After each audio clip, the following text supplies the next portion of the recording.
Hey everyone, so welcome back to our React series. अभी तक आज की वीडियो में हम बात करने वाले हैं रिएक्ट के टॉपिक पर। और हम अभी तक रिएक्ट का बहुत सारा थियोरेटिकल पार्ट ही देखे थे कि कैसे हम रिएक्ट स्टार्ट करें, क्यों स्टार्ट करें और कब करनी चाहिए। सारी चीज़ें हमने इन द लास्ट वीडियो हमने समझा था। और अगर आप पहली बार ये वीडियो देख रहे हैं तो पहले इंट्रो वाला वीडियो आप ज़रूर देख लीजिएगा, क्योंकि वहाँ पर मैंने माइंडसेट सेट किया है कि पूरी सीरीज को हमें कैसे सीखना है और कैसे स्टार्ट करना है और क्यों स्टार्ट करना है। यहाँ पर हम बोरिंग थ्योरी से स्टार्ट नहीं करेंगे। आज की इस वीडियो में हम डायरेक्ट कोडिंग से सीखेंगे, डायरेक्ट हम प्रोजेक्ट बनाएंगे, ठीक है। क्योंकि रिएक्ट सीखना है तो रिएक्ट पे काम करना पड़ेगा, सिर्फ सुनने से या फिर थ्योरेटिकल पार्ट करने से काम नहीं चलेगा। तो इस वीडियो में हम क्या करने वाले हैं वो पहले समझते हैं। तो आज के दिन हम करेंगे इन्वायरमेंट सेटअप करेंगे, ठीक है। रिएक्ट का इन्वायरमेंट सेटअप करेंगे, रिएक्ट प्रोजेक्ट बनाएंगे, फाइल स्ट्रक्चर समझेंगे और हेलो वर्ल्ड बनाएंगे। हम इसमें थोड़ा बटन्स भी बनाएंगे, क्लिक कराएंगे, बस। और बस इतना ही करेंगे रिएक्ट। एक्चुअली इतना ही करेंगे जितना मतलब समझ में आए कि रिएक्ट काम कैसे करता है। तो मैं इस पूरे वीडियो को पार्ट वाइज में डिवाइड करूंगी, क्योंकि बहुत ज़्यादा लंबा वीडियो हो जाता है तो काफ़ी ज़्यादा बोरिंग हो जाता है। तो मैं कोशिश करूंगी कि वीडियो शॉर्ट ही रखने के लिए, ठीक है। तो आप प्लेलिस्ट से जाकर के वीडियो को एक्सेस कर सकते हैं। तो अब सबसे पहले एक बेसिक बात समझते हैं कि रिएक्ट या वेब डेवलपमेंट प्लेटफॉर्म जो होता है वो इंडिपेंडेंट होता है, ठीक है। मतलब प्लेटफॉर्म डिपेंडेंट नहीं होता है। इट मीन्स मतलब फर्क नहीं पड़ता कि विंडोज हो या फिर मैक हो या फिर लिनक्स हो, आप किसी भी प्लेटफॉर्म पे रिएक्ट या फिर वेब डेवलपमेंट कर सकते हो, ठीक है। सब जगह ही सेम चलेगा। बस हमें दो चीजें चाहिए, एक है कोड एडिटर और एक है ब्राउजर। बस इससे ज्यादा और कुछ नहीं चाहिए होता है रिएक्ट में, ठीक है। तो कोड एडिटर की अगर बात करें तो मैं पर्सनली यूज करती हूँ VS Code, Visual Studio Code use करती हूँ। आप चाहें तो आप विम यूज कर सकते हैं, सबलाइम यूज कर सकते हैं, फिर आप एटम यूज कर सकते हैं, ठीक है। ये सारे एडिटर्स ही हैं। बट वीएस कोड मैं पर्सनली रिकमेंड करूंगी, क्योंकि काफी ज्यादा यूजर फ्रेंडली होता है और अच्छे से आप वहाँ पे कोड कर सकते हो। तो और भी आप प्लेटफॉर्म अगर यूज करना चाहते हो तो आप यूज कर सकते हो, उसमें कोई प्रॉब्लम नहीं है। कोड सब जगह सेम ही चलेगा, ठीक है। तो अब बात आती है नोड जेएस की, जो कि सबसे इंपॉर्टेंट पार्ट है, ये नोड डॉट जेएस, ठीक है। तो देखो, नॉर्मली जावा स्क्रिप्ट सिर्फ ब्राउजर के अंदर रन करती है। जो भी एचटीएमएल सीएसएस जो भी कुछ आप बनाते हो ब्राउजर के अंदर ही रन होती है। उसी तरीके से जो जावा स्क्रिप्ट का कोड है वो भी ब्राउजर पे ही रन होता है। लेकिन हमें रिएक्ट करने के लिए रिएक्ट रन करना है टर्मिनल से, पैकेज इंस्टॉल करने हैं, प्रोजेक्ट क्रिएट करना है, तो ब्राउजर के बाहर जावा स्क्रिप्ट चलाने के लिए हमें नोड चाहिए होगा, ठीक है। तो नोड बेसिकली हमें एक इन्वायरमेंट प्रोवाइड करता है, हमें एक इन्वायरमेंट देता है जहां हम जावा स्क्रिप्ट डायरेक्टली मशीन पर रन कर सकते हैं। इसलिए हमें नोड जेएस की रिक्वायरमेंट होती है, ठीक है। तो सबसे पहले हम नोड जेएस को इंस्टॉल करेंगे। उसके बाद से अगर आपके पास वीएस कोड नहीं है तो हम वीएस कोड को भी इंस्टॉल करेंगे। तो इसके पहले हम थोड़ा सा डॉक्यूमेंटेशन देख लेते हैं कि अभी जो लेटेस्ट डॉक्यूमेंट क्या है रिएक्ट का। क्योंकि पिछला जिस तरीके से हम रिएक्ट डॉट जेएस करके ऐसे हम प्रोजेक्ट को क्रिएट करते थे, बट अभी वो चेंज हो चुका है, टोटली चेंज हो चुका है। तो उसको भी हम देखेंगे। तो अब चलते हैं, मैं आपको बता देती हूँ कि हम वीएस कोड कैसे इंस्टॉल करेंगे और नोड जेएस कैसे इंस्टॉल करेंगे, ठीक है। उसके बाद से हम नोड जेएस का वर्जन दिखेंगे। वर्जन किस पे दिखेंगे, वो टर्मिनल पे दिखेंगे, ठीक है। अब स्टेप बाय स्टेप चलते हैं हम इसमें। ओके। तो आपको यहाँ पे स्क्रीन दिख रही होगी, है ना। तो यहाँ पे आप देखेंगे गेटिंग स्टार्टेड, और आप यहाँ पे अगर देखेंगे गेटिंग स्टार्टेड, और यहाँ पे आप फर्स्ट टॉप में ही देख सकते हैं create React app is deprecated, read more here. तो ये वाला जो पेज है, जो इसका पहले का डॉक्यूमेंट था create React app dot D, ये डेप्रिकेट हो गया। और इस तरीके से अगर हम देखें create React app is officially supported way to create single page React application, it's offer a modern build system with no configuration, ठीक है। तो एक बार हम इस पे क्लिक करते हैं, देखते हैं कहाँ जाता है। अब आते हैं यहाँ पे, तो ये हमारा रिएक्ट का रिएक्ट डॉट डेव, ये हमारा मेन डॉक्यूमेंट है। जो कि जो ये वाला डॉक्यूमेंट है वो हमारा डेप्रिकेट हो चुका है। आप यहाँ पे देख सकते हैं, हम इस पर आएंगे, ठीक है, जो हमारा ब्लॉकिंग है। और यहाँ पे आप देखेंगे कि कैसे today we are deprecating create react for new apps and encouraging existing and migrate to framework or to migrate to build tools like White, Parson and RSQL, ठीक है। तो आपको अगर बिल्ड करना है तो आप इस पे क्लिक करेंगे, और यहाँ पे आप देख सकते हैं कि कैसे क्या-क्या इंस्टॉल करने के लिए इसने बोला है। तो आप वेट जो लेटेस्ट हमारा है, आप वेट भी यूज़ कर सकते हो, और आप पार्सल भी यूज़ कर सकते हो, रीबिल्ड भी करके आप इस तरीके से अपने रिएक्ट प्रोजेक्ट को क्रिएट कर सकते हो, ठीक है। तो क्विक स्टार्ट पे हम क्लिक करते हैं। क्विक स्टार्ट पे इसमें देखिए कैसे डॉक्यूमेंटेशन दिया है। Welcome to React documentation. यहाँ पे इसने बताया कि कैसे हम कंपोनेंट जो हमारा माई बटन है, वो एक बटन को हम कैसे क्रिएट करेंगे, ये एप्लीकेशन कैसे क्रिएट करेंगे, ठीक है। और ऐप डॉट जेएस पे इसने रन करके दिखाया है, जिस तरीके से आप यहाँ पे प्रीव्यू देख सकते हैं, वेलकम टू माई ऐप। तो ये है, और इसने सारा कॉन्फ़िगरेशन बेसिकली बताया है, सारा ये कुछ बताया। गेटिंग स्टार्ट पे अभी क्लिक नहीं हो रहा है, एक मिनट। इंस्टॉलेशन पे आते हैं। इंस्टॉलेशन में इन्होंने दिया है try react, creating a react app, build a react from scratch. तो यहाँ पे क्लिक करेंगे तो आप स्क्रैच से जानेंगे। फिर नेक्स्ट स्टेप इसने दिया है, अब यहाँ पे build a react app from scratch. ये आप अगर डॉक्यूमेंटेशन पढ़ेंगे तो आपको अच्छी तरीके से समझ में आएगा। तो इन्होंने फर्स्ट स्टेप ही दिया है कि आप बिल्ड टूल्स को यूज करो, ठीक है। तो मैं इसके लिए आपको मैं बताऊंगी कि वीएस कोड यूज करने के लिए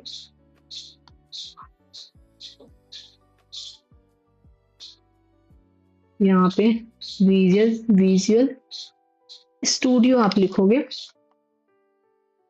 विजुअल स्टूडियो डाउनलोड, ठीक है। तो ऑलरेडी मेरे पास डाउनलोडेड है, तो यहाँ पे आप देखेंगे विजुअल स्टूडियो, अगर माइक्रोसॉफ्ट की साइट पे आप जाएंगे तो यहाँ से भी आप डाउनलोड कर सकते हो विजुअल स्टूडियो को, ठीक है। और विजुअल स्टूडियो का खुद का साइट है, तो वहाँ से भी आप डाउनलोड कर सकते हो, ठीक है। मैं इसका लिंक डिस्क्रिप्शन में आपको दे दूंगी।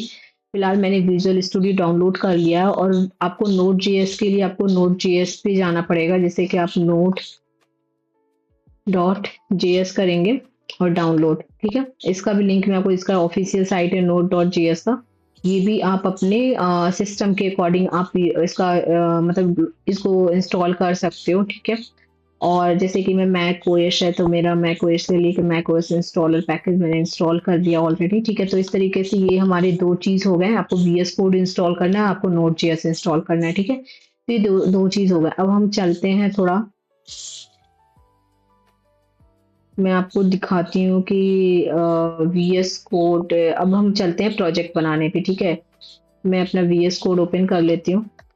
ऑलरेडी मैंने कुछ प्रोजेक्ट बनाया हुआ है वीएस कोड पर, तो मैं आपको स्क्रैच से ही बताऊंगी। सबसे पहले एक बार हम टर्मिनल पे नोट डॉट जेएस का एक स्टेटस चेक कर ले पहले। बेसिकली आपको नोट जेएस का वर्जन चेक करने के लिए नोट और डैश भी लिखना है आपको। मैं आपको एक बार शो करती हूँ। तो सबसे पहले मैं आपको वर्जन चेक करा देती हूँ कि वर्जन नोट डॉट जेएस का कैसे चेक करेंगे। तो आप ऑलरेडी मेरी स्क्रीन को देख रहे होंगे। नोट डॉट जेएस का वर्जन चेक करने के लिए आपको कुछ नहीं करना है, यहाँ पे नोट लिखना है, और किसी भी आप कुछ भी इंस्टॉल करते हो तो इस तरीके से वर्जन चेक कर सकते हो। जावा पे इंस्टॉल करते हो तो इस तरीके से वर्जन चेक कर सकते हो। तो यहाँ पे देखेंगे मेरा जो वर्जन है V22.70.1, और ये सारा कुछ इंस्टॉलेशन मैंने किया हुआ है, ठीक है। तो यहाँ पे मैंने नोट जेएस मेरे में ऑलरेडी इंस्टॉल है। अब हम चलते हैं प्रोजेक्ट पर।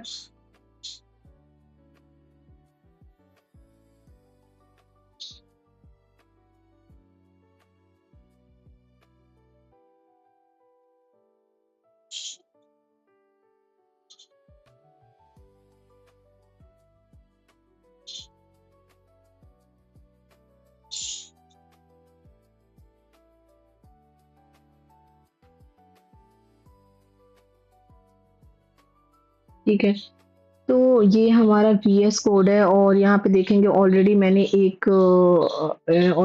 यहाँ पे बनाया हुआ है अपना प्रोजेक्ट। तो उस प्रोजेक्ट को नहीं छेड़ेंगे, हम दूसरा ही क्रिएट करेंगे। तो सबसे पहले हम क्या करेंगे, एक फोल्डर बनाएंगे, या फिर यहीं से भी हम प्रोजेक्ट को क्रिएट कर सकते हैं, ठीक है। तो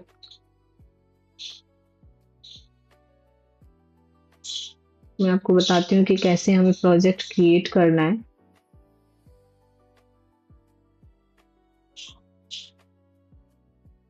ओके, तो इसके पहले मैं आपको बता देती हूँ कि अगर वर्जन दिख गया, अगर अगर नोट का वर्जन आपको दिख गया, तो इसका मतलब ये है कि आपका सब कुछ सही है, मतलब सारा कुछ सेट हो चुका है। एलटीएस हो या करंट वर्जन हो, ऑनेस्टली रिएक्ट को कोई फर्क नहीं पड़ता, दोनों परफेक्टली चलेंगे। तो अब नेक्स्ट चीज आती है जो कि प्रोजेक्ट का, और मैंने आपको डॉक्यूमेंटेशन तो बता दिया है, ठीक है। तो जो वीडियो से सीखना अच्छी बात है, बट लेकिन रियल अंडरस्टैंडिंग या रियल लर्निंग जो होती है वो डॉक्यूमेंटेशन से आती है, क्योंकि डॉक्यूमेंटेशन अपलोड रहती है और वहाँ से बेस्ट प्रैक्टिसेस आपको मिल जाती है कि किस तरीके से हमें उस रूल को फॉलो करना है। आप सेल्फ डिपेंडेंट बनते हो इसके लिए। तो ऑनेस्टली रिएक्ट की डॉक्यूमेंटेशन बिगिनर्स के लिए थोड़ी कंफ्यूजिंग है, या वो डायरेक्ट बोल देते हैं कि नोड.जेएक्स यूज़ करो, रिमिक्स यूज़ करो, फ्रेमवर्क यूज़ करो, तो और बिगिनर सोचता है कि भाई रिएक्ट कहाँ है? रिएक्ट तो पहले बता दो कि कैसे हमें इंस्टॉल करना है, कैसे स्टार्टिंग करनी है। तो स्टार्ट वो बताते नहीं है, तो थोड़ा-सा कन्फ्यूज़न हो जाता है फ्रेशर्स लोगों के लिए। तो ये वीडियो स्पेशली फ्रेशर्स के लिए जो अभी का स्टार्टिंग पार्ट है। तो आप टेंशन मत लो, हम पहले प्योर रिएक्ट मैन्युअली मैं आपको बताई हूँ। जैसे कि मैं सबसे पहले आपको वीएस कोड इंस्टॉल करना है, नोड.जेएस इंस्टॉल करना है, देन आपको वर्जन चेक करना है। अभी तक यहाँ तक का चीज़ें मैंने आपको स्टेप बाय स्टेप बताया है, ठीक है? तो सबसे पहले एक इम्पोर्टेंट कॉन्सेप्ट आप रिएक्ट में समझ लो कि रिएक्ट अकेले नहीं आता। रिएक्ट इकोसिस्टम में एक्चुअली 3 चीज़ें होती हैं। सबसे पहला होता है रिएक्ट, ठीक है? रिएक्ट ये एक तरीके का कोर लाइब्रेरी है और यही कंपोनेंट देता है, लॉजिक देता है और स्टेट भी देता है, ठीक है? मतलब रिएक्ट का मतलब ये रिएक्ट का ब्रेन है, ओके? तो फिर आता है रिएक्ट डोम, पहला आता है रिएक्ट, फिर आता है रिएक्ट डोम। ये वेब एप्स के लिए है। जो भी यूआई आप बनाते हो वो ब्राउज़र में दिखने का काम रिएक्ट डोम करता है, ठीक है? तो रिएक्ट हो गया, रिएक्ट डोम हो गया, ठीक है? और मतलब रिएक्ट सोचता है और जो है रिएक्ट है वो डोम दिखाता है, ठीक है? ये कॉन्सेप्ट है रिएक्ट डोम का। और अगर मोबाइल ऐप बनानी है तो रिएक्ट नेटिव यूज़ करेंगे। सिंपल सिंपल यहाँ पे रूल यूज़ याद रखो कि वेब वेब है तो रिएक्ट और रिएक्ट डोम यूज़ होगा। अगर मोबाइल है तो react plus react native use होगा, ठीक है? वेब में रिएक्ट प्लस रिएक्ट डोम यूज़ होता है। अब प्रैक्टिकल थोड़ा सा स्टार्ट करते हैं। सबसे पहले हम एक फ़ोल्डर बनाएँगे और प्रोजेक्ट हमेशा क्लीन फ़ोल्डर में ही हमेशा स्टार्ट करो। तो मैं इसका नाम रखूँगी, चलते हैं मैं एक फ़ोल्डर बनाती हूँ सबसे पहले तो। ओके, तो मैं यहाँ पर एक मैं यहाँ पे फ़ोल्डर बनाती हूँ जिसका नाम मैं रखती हूँ रिएक्ट हेलो, ठीक है? रिएक्ट इसी में सारा हम करेंगे तो एक अच्छा-सा नाम दे देते हैं। अ, दे देते हैं रिएक्ट प्रोजेक्ट, ठीक है? प्रोजेक्ट, ठीक है? इसका नाम ये दे देते हैं रिएक्ट प्रोजेक्ट और सेशन नहीं दे सकते, ठीक है? अब रिएक्ट प्रोजेक्ट देने के बाद से मैंने इसका नाम दे दिया। आप कुछ भी रख सकते हो, मैं तो इसका यही नाम दी हूँ। अब इस फ़ोल्डर को वीएस कोड में ओपन करते हैं, ड्रैग ड्रॉप करेंगे बस, ठीक है? ठीक है, तो अभी यहाँ पे आप देखेंगे कि मैंने रिएक्ट प्रोजेक्ट एक फ़ोल्डर बनाया हुआ है और इसको मैंने यहाँ पे ड्रैग ड्रॉप कर दिया। तो ड्रैग ड्रॉप करने के बाद से आप देखेंगे सिंपल मैंने उसमें कुछ भी नहीं रखा था। तो सिंपली मैंने यहाँ पे बस ड्रैग ड्रॉप किया और कुछ नहीं किया है। तो अभी इसके बाद चलते हैं हम गिट पर। गिट पर इसलिए बोल रही हूँ मैं चलने के लिए क्योंकि देखो अभी ये इतना इम्पोर्टेंट नहीं है, बट ये एक ऑप्शनल है, ठीक है? इसको हम ऑप्शनल नहीं भी करेंगे तो भी चलेगा। ये रिकमेंडेड मतलब ऑप्शनल है, ये रिकमेंडेड है गिट, क्योंकि ताकि जो कोड है वो बैकअप रहे, गिटहब पे डाल सको आप और स्टूडेंट वहाँ से डाउनलोड भी कर सकेंगे और वर्ज़न कंट्रोल रहे। तो जब भी हम प्रोजेक्ट बनाते हैं तो आई पर्सनली रिकमेंड कि मुझे लगता है कि गिट उस टाइम पे बना लेना चाहिए, क्योंकि जो भी कुछ हम करेंगे वो गिट पर डायरेक्ट चला जाएगा। तो इस चीज़ को ये हमारा एक तरीके का बेस्ट प्रैक्टिस भी होता है कि आप जो भी अगर हैंड ऑन एक्सपीरियंस ले रहे हैं या कोई भी प्रोजेक्ट बना रहे हो तो सबसे पहले उसको गिट पे ही डालो। और गिट का बहुत ही सिंपल कमांड होता है, जैसे कि आपने गिट इनिट कर दिया, गिट ऐड कर दिया और फिर गिट कमिट कर दिया। बस इतना ही करना होता है गिट में। अभी फ़िलहाल के लिए इतना ही काफ़ी है।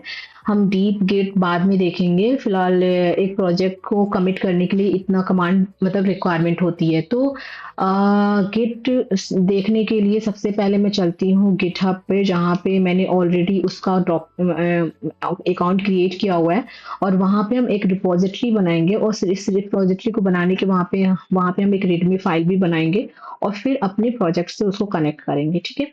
तो अभी इतना स्टेप करते हैं, उसके बाद से हम चलेंगे एक प्रॉपर एक हेलो वर्ड लिखेंगे। तो चलते हैं अपने रिपॉजिटरी पर वहाँ पे क्रिएट करते हैं।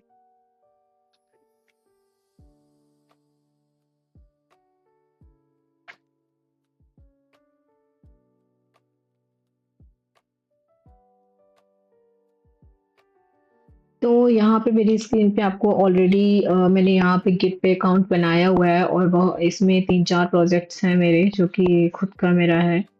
तो यहाँ पे आप देखेंगे रिपॉजिटरी में मैंने बेसिकली ये सारा कुछ एचटीएमएल सीएसएस के थ्रू ही मैंने बनाया है, जावास्क्रिप्ट के थ्रू। अयोध्या एनिमेशन मैंने जावास्क्रिप्ट के थ्रू ही बनाया है।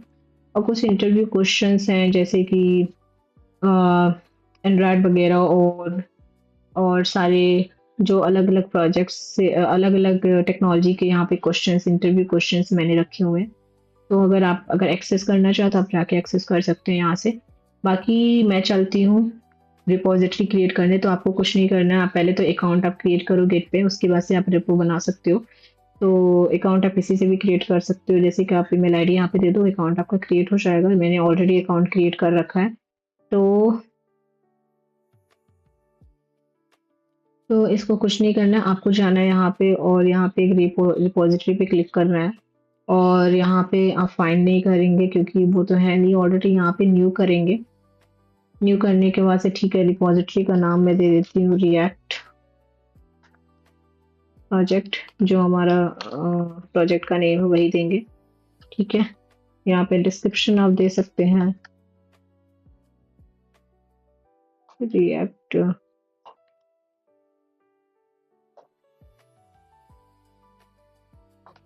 प्रोजेक्ट फॉर दी फ्रेशर्स, या फिर आप यहाँ पे दे सकते हैं रिएक्ट सीरीज। ठीक है, मैं यहाँ पे आप कुछ भी दे सकते हैं, मैं यहाँ पे दे रही हूँ रिएक्ट सीरीज। ठीक है, अब विजिबिलिटी पब्लिक ही मैंने रखा है क्योंकि सबको विजिबल करना है। और रेडमी यहाँ पे देखेंगे कि ये ऑलरेडी यहाँ पे बोल रहा है, पहले तो हम बनाते थे बट ऐड रेडमी आप यहाँ पे अगर ऑन कर देंगे तो उसमें एक रेडमी भी ऐड हो जाएगा। अब गिट इग्नोर आप ऐड कर सकते हैं, ऐड लाइसेंसिंग भी कर सकते हैं। फिलहाल ये सब आप इग्नोर कर सकते हैं, आप सीधे क्रिएट कर दो।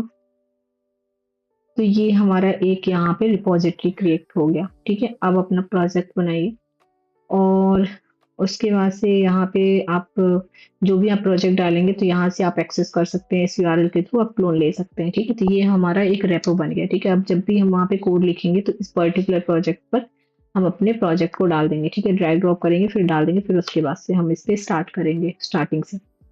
तो ये हमारा गिट का सेक्शन हो गया। ठीक है, अब हम आते हैं प्रोजेक्ट से पहले हम समझते हैं कि डॉक्यूमेंटेशन में जो दिया गया था बेसिकली वो है क्या।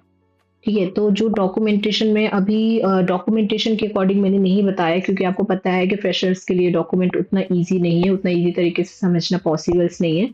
बट मैं आपको उसमें ये ऐसा कुछ नहीं दिया कि आप पहले ठीक है इंस्टॉल करने के लिए देगा, कुछ स्टेप बाय स्टेप नहीं बताया, तो थोड़ा सा कंफ्यूजन आपको हुआ होगा बट यहाँ पे आपको कंफ्यूजन नहीं होगा। तो हमने अभी तक गेट सीख लिया और आप अगर डॉक्यूमेंटेशन में देखे होंगे तो वहाँ पे वेट लिखा हुआ है, पार्सर और नेक्स्ट है। तो ये है क्या बेसिकली, जो ये तीनों चीज़ वहाँ पे डिफाइन है डॉक्यूमेंटेशन में। तो ये है एक बंडलर्स है, इनका काम है बहुत सारी फाइल्स को कंबाइन करना। ठीक है, और उसको ऑप्टिमाइज करना और फास्ट लोडिंग बनाना। ठीक है, सिंपल लैंग्वेज अगर मैं बोलूँ तो बहुत सारी फाइल्स है, उसको एक ऑप्टिमाइज तरीके से एक ही फाइल में रखना, इसका बस इतना ही काम होता है।